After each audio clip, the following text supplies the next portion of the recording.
John 9. As he went along, he saw a man blind from birth. His disciples asked him, "Rabbi, who sinned, this man or his parents, that he was born blind?" "Neither this man nor his parents sinned," said Jesus. "But this happened so that the works of God might be displayed in him. As long as it is day, we must do the works of him who sent me. Night is coming, when no one can work. While I am in the world, I am the light of the world." After saying this, he spit on the ground, made some mud with the saliva, and put it on the man's eyes. "Go," he told him, "wash in the pool of Siloam." This word means sent. So the man went and washed and came home seeing. His neighbors and those who had formerly seen him begging asked, "Isn't this the same man who used to sit and beg?" Some claimed that he was. Others said, "No, he only looks like him." But he himself insisted, "I am the man." "How then were your eyes opened?" they asked. He replied, "The man they call Jesus made some mud and put it on my eyes. He told me to go to Siloam and wash, so I went and washed, and then I could see." "Where is this man?" they asked him. "I don't know," he said. They brought to the Pharisees the man who had been blind. Now the day on which Jesus had made the mud and opened the man's eyes was a Sabbath. Therefore the Pharisees also asked him how he had received his sight. "He put mud on my eyes," the man replied, "and I washed, and now I see." Some of the Pharisees said, "This man is not from God, for he does not keep the Sabbath." But others asked, "How can a sinner perform such signs?" So they were divided. Then they turned again to the blind man. "What have you to say about him? It was your eyes he opened." The man replied, "He is a prophet." They still did not believe that he had been blind, and had received his sight until they sent for the man's parents.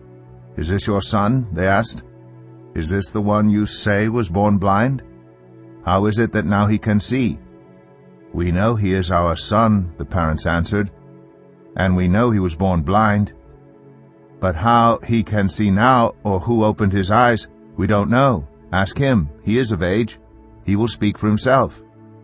His parents said this because they were afraid of the Jewish leaders, who already had decided that anyone who acknowledged that Jesus was the Messiah would be put out of the synagogue. That was why his parents said, "He is of age. Ask him." A second time they summoned the man who had been blind. "Give glory to God by telling the truth," they said. "We know this man is a sinner." He replied, "Whether he is a sinner or not, I don't know. One thing I do know. I was blind, but now I see." Then they asked him, "What did he do to you? How did he open your eyes?" He answered, "I have told you already, and you did not listen. Why, do you want to hear it again? Do you want to become his disciples too?" Then they hurled insults at him and said, "You are this fellow's disciple. We are disciples of Moses. We know that God spoke to Moses, but as for this fellow, we don't even know where he comes from." The man answered, "Now that is remarkable. You don't know where he comes from, yet he opened my eyes.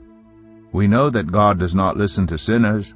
He listens to the godly person who does his will. Nobody has ever heard of opening the eyes of a man born blind. If this man were not from God, he could do nothing." To this they replied, "You were steeped in sin at birth. How dare you lecture us?" And they threw him out.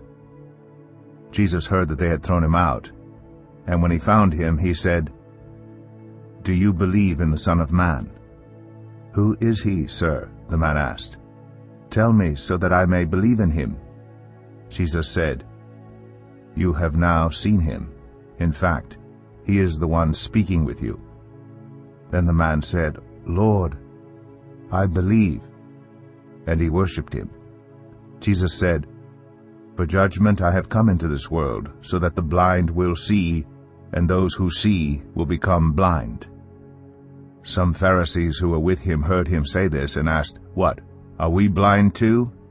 Jesus said, "If you were blind, you would not be guilty of sin.